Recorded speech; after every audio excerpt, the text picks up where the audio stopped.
always thinking about how managed Peter to have such a well-organized conference and how is he doing all those things together. So I guess there are more people who are wondering how other people are managing that. When you look at experience, experience is about the past, but also about the future, and that's important. And the main thing is that we don't have that much experience from the past that we can use for the future. And that's one of the things that worries us most. Because if you're doing things, you expect that you know what will be the implications, what will be the effect on the behavior, what will happen to it if you make changes to the whole system.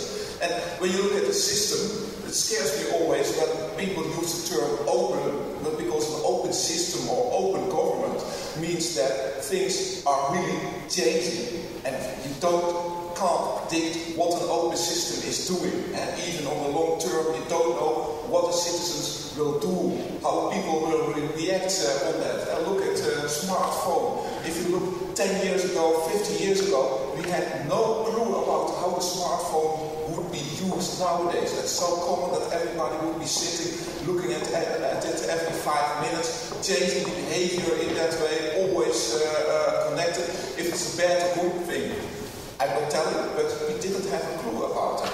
And that's the same thing what's happening, I think, in this field.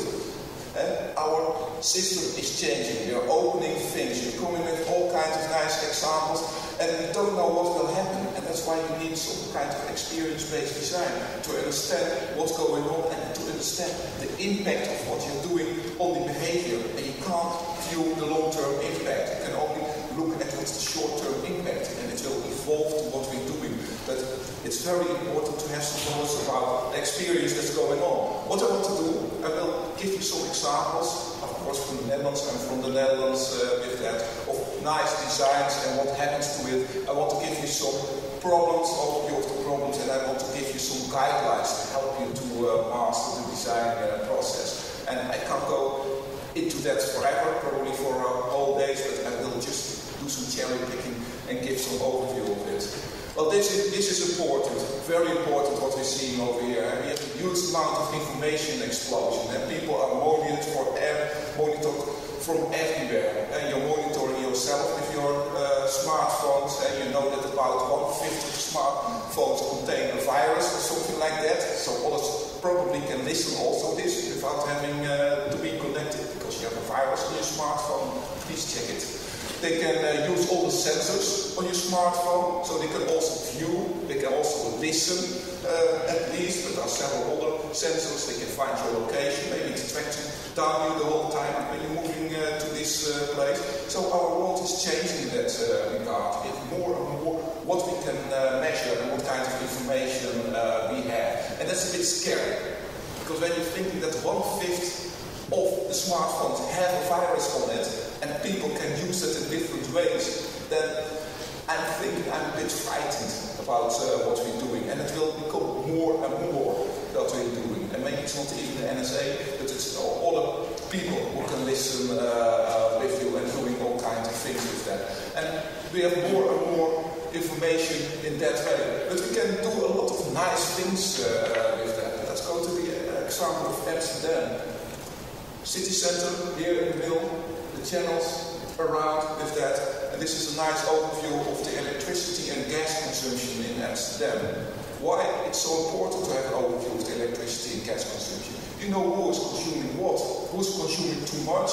You have insight into one of the houses, and you can go into the details and say, well, your house, if you invest a little bit, you can reduce your electricity consumption and your gas consumption, and you might save a lot of money. Well, and Amsterdam, as policymakers, they want to ensure that the gas consumption and electricity consumption goes down. So for policymakers, this is really interesting to know also which areas they should focus on. Look at the colors.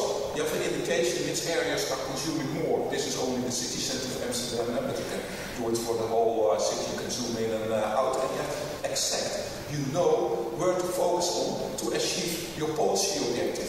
Very insightful for policymakers, but also very insightful for citizens. Because I would like to know if I would be consuming more. Last time Our washing machine went stuck with that. It didn't work anymore. What happened? It was consuming more and more electricity. So you could already predict that it would break down and would not work anymore. So it provides a lot of insight, not only for the policymakers, but also for the citizens with that. And you can enrich this in various ways with that. But if you want to have the citizens involved, you want to let them participate, you want to use them.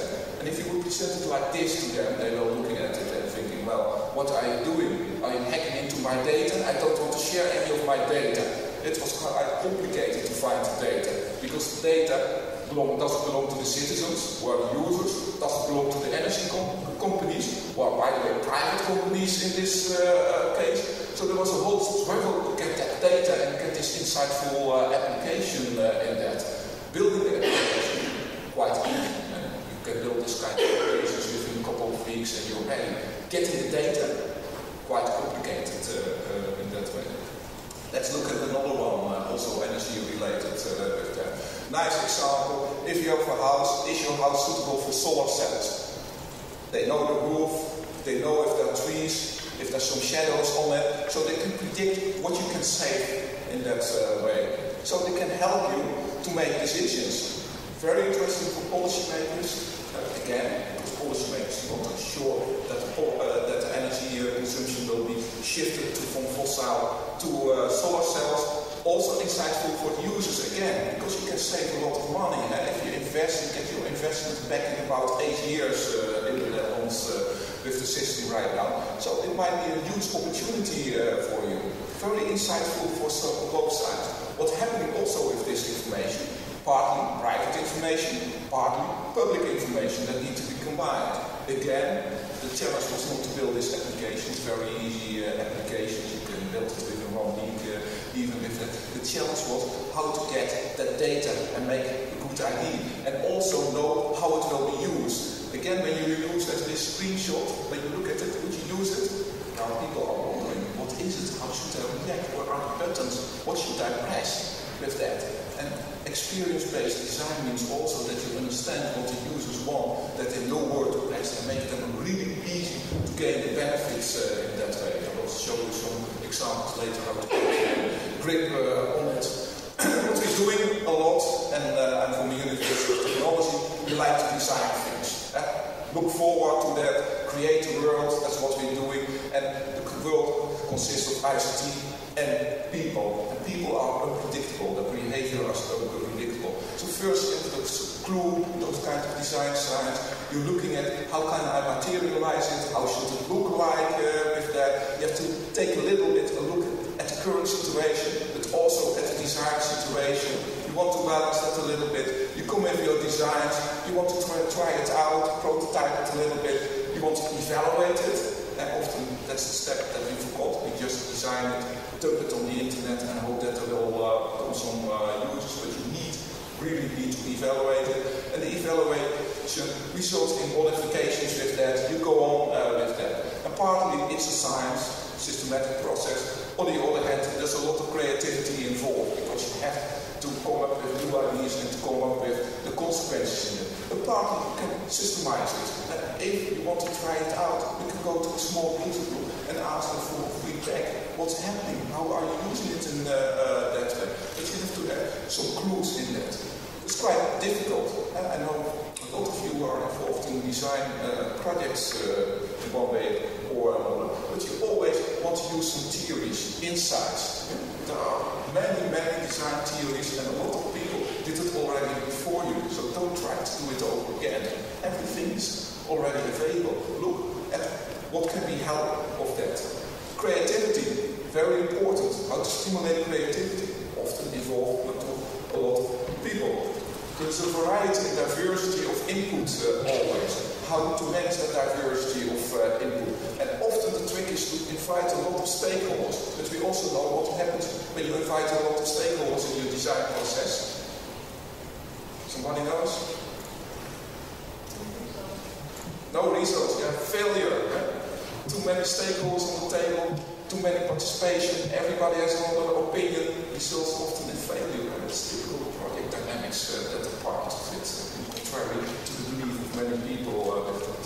Interactive, you need to be interactive in one way or another. You make some small steps, not huge leaps, small steps at each other with that. You try to understand the requirements with that. And you have to have somebody who is saying, oh, I'm looking forward to this, because the users, they might have a need, but you don't need to know the need in advance. Did you have any clue about that the user would be interested in the energy information? They already have it.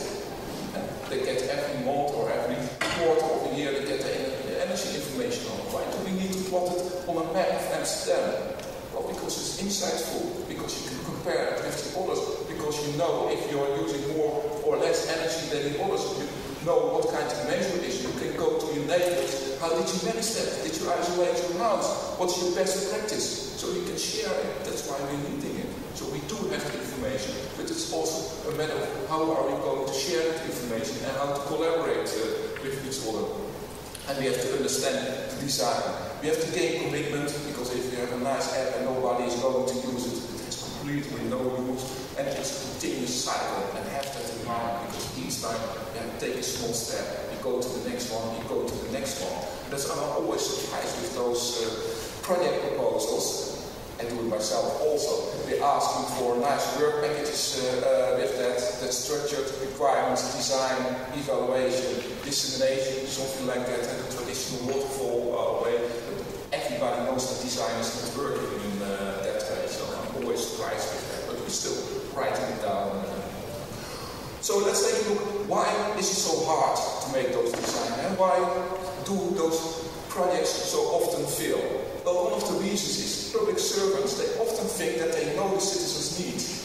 And what you shouldn't do, because there's many research about it, don't think that you understand citizens, because you have some expectations about it, because you think they are like me, or like your neighbors, or you don't like your friends, but you know they're completely different at the end, and also those needs change. So never assume that you know their needs with that. Go out there and ask really them, or show them, and what's happening. And often you can't predict it in advance. Then another one is, the typical one, is politicians. Politicians, they see it from, oh, that's nice, it goes wrong. Well, I can hit the newspaper by saying we are going to do it better, and they get involved in the project by making some kind of suggestions with them. That's another recipe for failure in that way. Often, high ambitions, unrealistic expectations with that. We're going to change the world with that. And we're expecting that because we have to make a project proposal in that way. Too high ambitions, another recipe for failure with that. Then another one, and I think yesterday's keynote, Alan Pellet talked also about that, is you need to have an infrastructure. You need to combine data. You need to create flexibility with that, because you want to use those parts with that. If you don't have it, you have to reinvent the wheel. And why? I'm also always wondering when you look at the project, you're often invited to look at running projects with that, and I'm looking at it, hey, this already exists, why are they designing it over again? And trying to learn from it. Try to use it with that. And another one is the data availability. I hope with the two examples I started with, that data, there's a lot of data out there, but there's still a problem to get the right data, the right quality, and how to use it. There's always the wrong data that you can find. Some part of the data is there, but others have the data that you're looking for.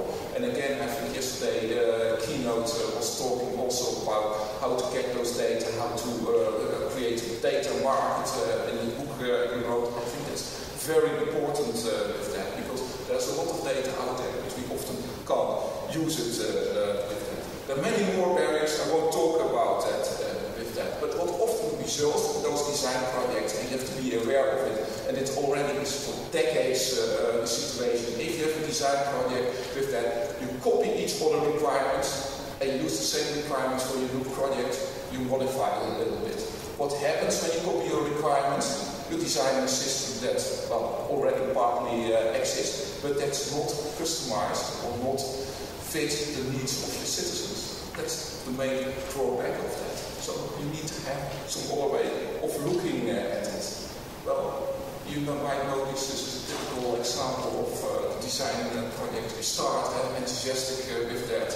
We're optimistic we can do it. After a while, we're finding out we can't make it anymore. We panic a little bit. We try to punish some people, especially the innocent with them. And then we say everybody who didn't participate and didn't show any leadership, we praise them for that purpose. There's also a nice dilbert about that. We need to read dilbert about those kind of things. It's quite the same with that. Is this realistic? Yes, 70 to 80% of those projects they are running in this way at the end when you look at the large scale adoption. So, what do we need to do? First of all, have the infrastructure. Everything is out there already. Why should we design it ourselves? Look at it, what's out there. Build a portfolio of APIs that is out there. We don't have to install a new server, just invoke our API. Do we have to log in? No, there are all kinds of logins already. Another API which we can invoke with that. Do we need to find the metadata? Well, probably there's another API that has access to the metadata. Can we personalize it for the users? Of course, because we have already API for the user preferences in our infrastructure. And we can go on. And this is just a snapshot of what is going on. But if you look at the library of what's going on, you have really a lot of things that you don't have to develop anymore. Ready for use, you don't have to think anymore about it and what is going on. So you can focus on the user experience. I think that's the key about it. Then another one is have the data. There's a lot of data out there, and if you have to seek each time for the data, you will not be able to find it. So create a data portfolio. You have an overview of the data, know the quality of the data, know which data you can use for which purpose, which functionalities can you do with it, which data you shouldn't use, have knowledge about it. So we have insight in what's already available, because if you can do that, then you can act quickly. The same with the infrastructure. And then you can focus on what you really want, on the user, or what they want. And users can also be politicians, can be policy makers, can be citizens. Users are broad. It's for who you're designing it. And often there are multiple users in that way. And believe me, there are always tensions. People have to manage those tensions. And that's the art. It's what the experienced project manager or designer can do it. For example, typical tensions, we want to be quick, so speed it up, but sometimes it's at the expense of the involvement. Sometimes we want to be quick, we want to generate, but we can't do it in a specific way, and there the value is coming from making it specific with that. Sometimes we have high ambitions, high benefits, we want to do it, but at the expense of complexity, that's a part of it. We have the knowledge about the current situation, because we're acting on the current situation with all the data we have, but we need also creativity to change the current situation. So that's also a balance. I think the other keynote yesterday talked about transformation with that. It's one of the things that is so difficult in the transformation process that is going on. So, what we want to do is focus on the experience of the people who are building it and that they will use it in one way. And what do we need there? It's disciplinary knowledge in one way. So practice-driven problems. And what do we do often? Well, we did it always in that way, so just copy that and doing it in our own more disciplinary way. Then we think, oh, we know the user. You are a typical user. Well, there's no typical users. All the users are different. That's one of the main things. You can't predict what the user wants. We couldn't predict that certain apps that you all have on your smartphone nowadays would hit it and make it that far. That's the exponential organization. That we can't predict that one startup will get €1 billion of revenue or money in a couple of years from now. That's quite hard to do it. But what we do know is what you do is you need to go small, start small. Just try to experience with that. But once you know it, scale it very fast with that. And what's the way to do it? Well, make a nice prototype, make a nice mock-up, let people experiment and interact with that. Don't show that there's too many benefits in it. Be realistic in that way. Look at the behavior, monitor the behavior of the user. have insight. Where are they clicking on my website?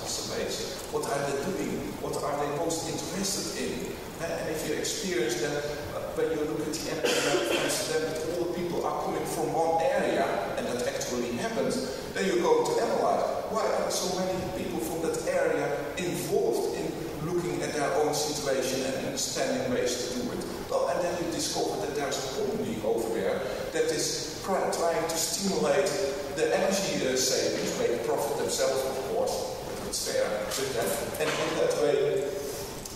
in that way making money, but also getting people involved. So you can learn from that. Oh, well, if that's the way the users like it, well, let's try to scale it also to the remaining part of the city with it. Also, very important is always to avoid the negative part of the experience. So always, if you experiment, start a little bit small and monitor what is happening, have a fallback scenario that you go one step beyond that. And if you fail, do it fast and as quick as possible at low cost. And do we fail in experimenting? Yes, we do fail. About 1/5 or 80% is failure and 1/5 is success, and that's the ratio about it. So you have to experiment 5 times to know what is successful with it.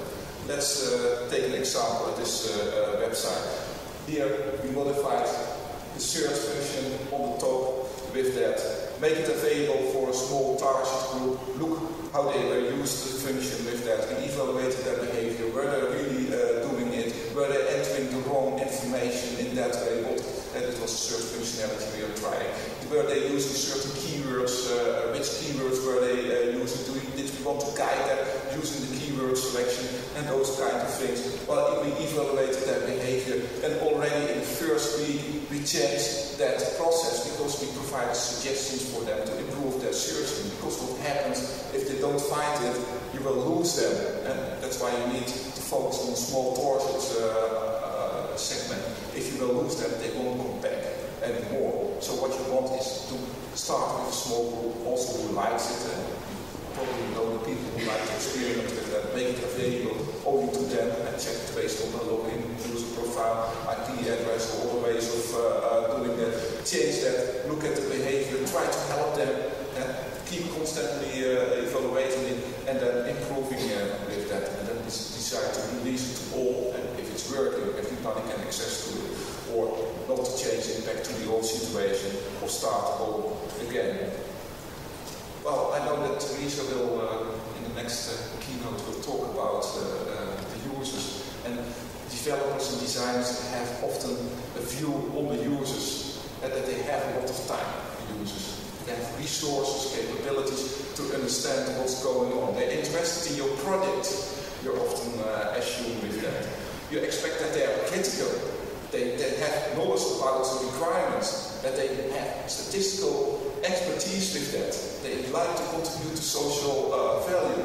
So what do we expect? Well, this guy, very smart person, who has the time, wants to be involved, can help you with that. That's what we're expecting from users.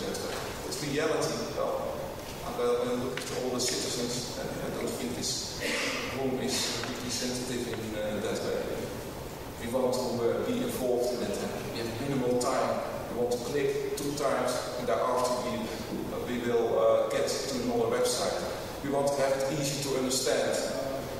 We have no clue what our needs are. There's a latent need, and a smartphone. Nobody knows that we had a need for a smartphone. Only after years we discovered there was a need.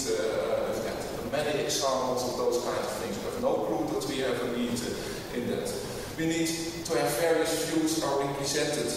They don't have any technical knowledge, and they don't provide value for me. So I hope we have the Arctic now, our last continent that was missing yesterday with that. Those are the group of penguins. They're just standing there, walking a little bit chaotic with that. So now we have all continents that set them in that way. But that is what we're talking about. And that's what we often don't have in mind when we try to design. Because we don't design for that. And we do need to have that in mind. Because this is what you don't want. A beautiful book, How to Lie with Statistics, and you can buy them for a couple of euros.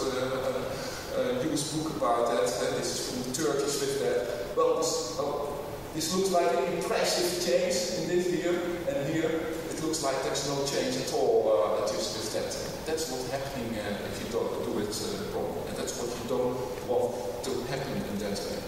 And there's another problem nowadays. When you look at the open data, who's actually designing it? Sometimes I have no clue who's designing it with that. The example of the air quality with that. I'm concerned as a citizen about the air quality. There's highways, there's the manufacturing industry, there's agriculture, they're all polluting to it. So everybody is concerned, especially when you're living in that area with that. What's the pollution with that? Or what you look at it?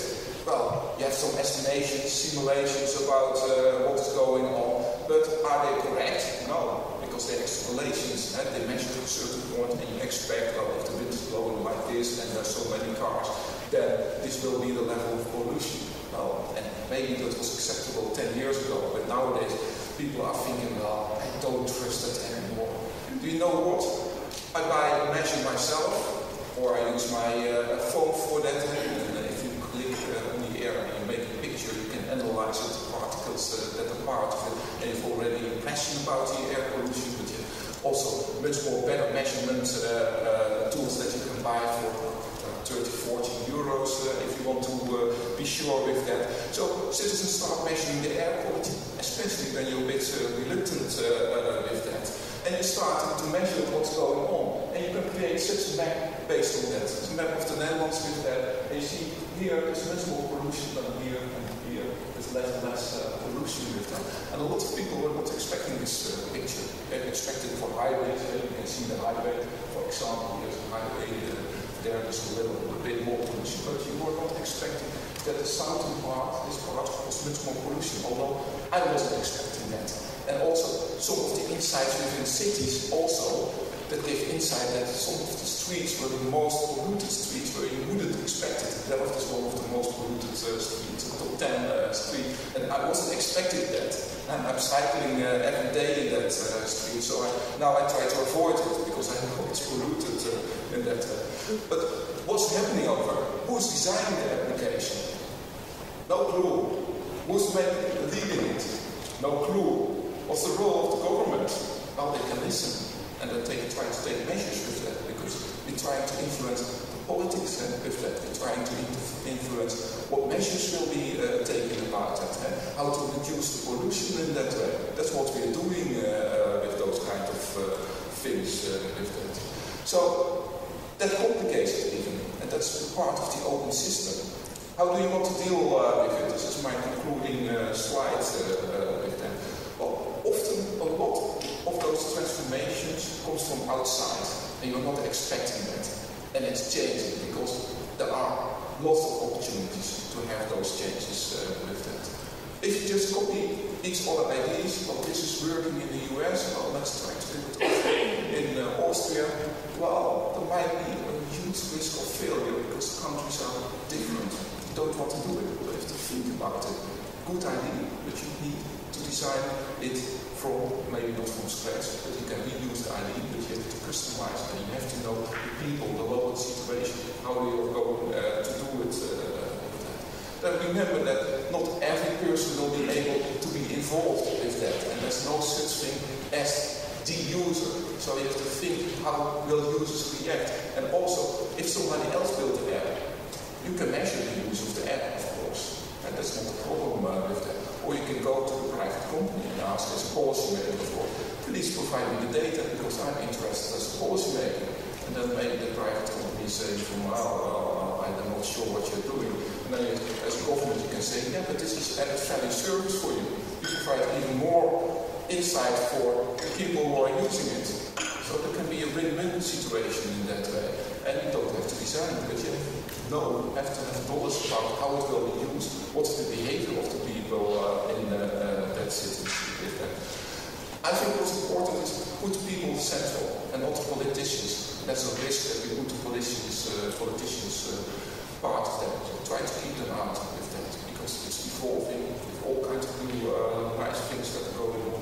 And can almost build every day a nice application, but there will be no users for them. So you have to think about how to do it. If you want to know the behavior of the people, how they're going to use it, if it really affects our energy, air quality, or whatever with that, you have to make it tangible. Ensure that people know that they're doing and how they will use it. Start with small numbers with that. And believe me, does it result in transparency or trust? No, not at all. Because all those examples, what will happen is that they trust the government less and less, because they didn't do it right in the past. And why didn't they tell me 10 years ago that they could save so much energy?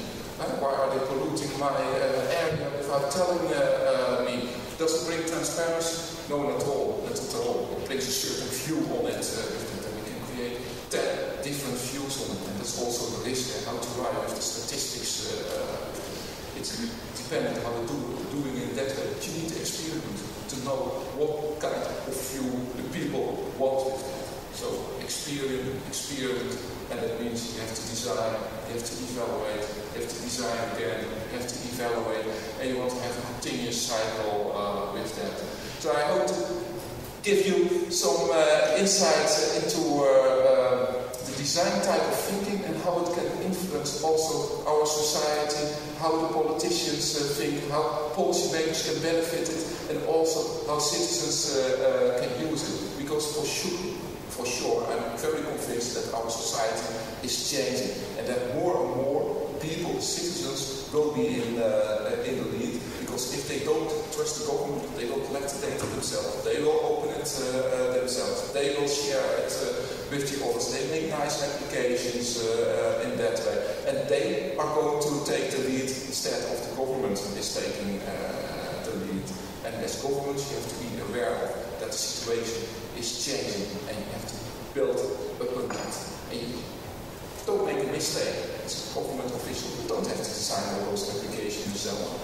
Leave it to the public sector, of the private sector, leave it to companies, leave it to citizens, because they benefit from it, then they will love it, but you can help them with that. And you have to understand their behavior, and you have to be there in time, because if you want to try to compete with it, and that's sometimes happening, that they build competing applications, there are rules, and people don't like it if there are multiple applications, and there will be even less trust in the government. So I would say as a government, look out, keep your eyes open and try to jump on those design initiatives and to make benefit from it. And also try to get insights into behavior, ask them for the information and ask them to add more value in that way.